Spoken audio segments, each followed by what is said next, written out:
এই যে দেখুন, আমার এই পুকুরটাকে খনন করার কাজ চলতেছে। আমি শুধু শাকসবজি এই সমস্ত বিষয় নিয়ে পড়ে থাকি না। আমার আরেকটা প্রজেক্ট হলো মাছের প্রজেক্ট। ওই যে ওই পাশে একটা প্রজেক্ট আপনারা দেখতে পাচ্ছেন, এটাতে আমি বাংলা, তারপরে শিং, আরও বিভিন্ন ধরনের মাছ, সাথে তেলাপিয়া, মনোসেক্স তেলাপিয়া, এই ধরনের মাছ চাষ করেছিলাম। তারপরে এটাকে এই সিজনে আমি খালি রাখি নাই। ওই সময় আমি মাছ চাষ করছি, এখন ধান চাষ করছি, ওই যে আপনারা দেখতে পাচ্ছেন। এখন এই যে এই পুকুরটাতে আমি অলরেডি শিং মাছ চাষ করেছিলাম, আলহামদুলিল্লাহ ভালোই হয়েছে। আমাদের এখানকার বিষয়টা একটু ভিন্ন। আমাদের যে নেত্রকোনা, তারপর ময়মনসিংহ, কিশোরগঞ্জ, এই এলাকার শিং মাছ চাষের বিষয়টা হচ্ছে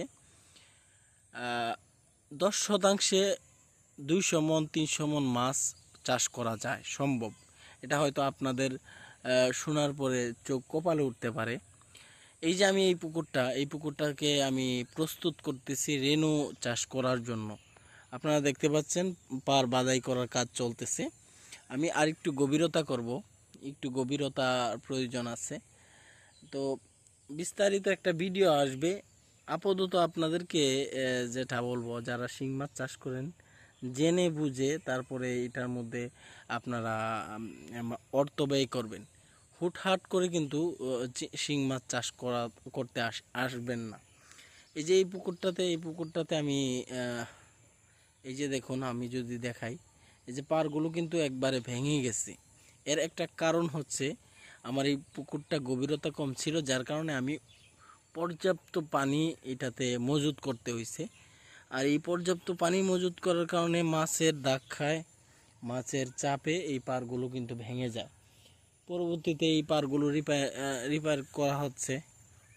এখন অনেকেই বলবেন যে এগুলোতে ওই কম্বল দেওয়ার জন্য বা জাল দেওয়ার জন্য আমি কি কি দিব, আমি কি কি ইউজ করব, আপনারা যদি সেটা চান তাহলে আমি বিস্তারিত ভিডিও নিয়ে আসবো। এটাতে আমি আপাতত যেটা করব সেটা হচ্ছে রেনু চাষ করব। এই সময়টা রেনু চাষের জন্য খুব উত্তম সময়, কারণ এখন রেনুটা, শিং মাছের যে ডিমটা আছে সেটা কিন্তু পরিপক্ক হয়েছে। আর এই জন্যই আমি চাচ্ছি রেনু চাষ করব। এখনও পরিপূর্ণভাবে ডিসিশান নেই নাই। এর একটা কারণ হচ্ছে আমি আগে পুকুরটাকে প্রস্তুত করব, পুকুরটা আমার মন মতো হওয়ার পরে আমি রেনু চাষে যাব। আর যদি সময় মতো আমি এটা না করতে পারি তাহলে আমি পোনা দিয়ে দিব। আর এতটুকু জায়গার মধ্যে আপনারা কমেন্ট করে বলতে পারেন আমি কতটুকু, কত কেজি পোনা বা কত হাজার পোনা আমি এখানে দেব। কেউ আন্দাজ করতে পারেন?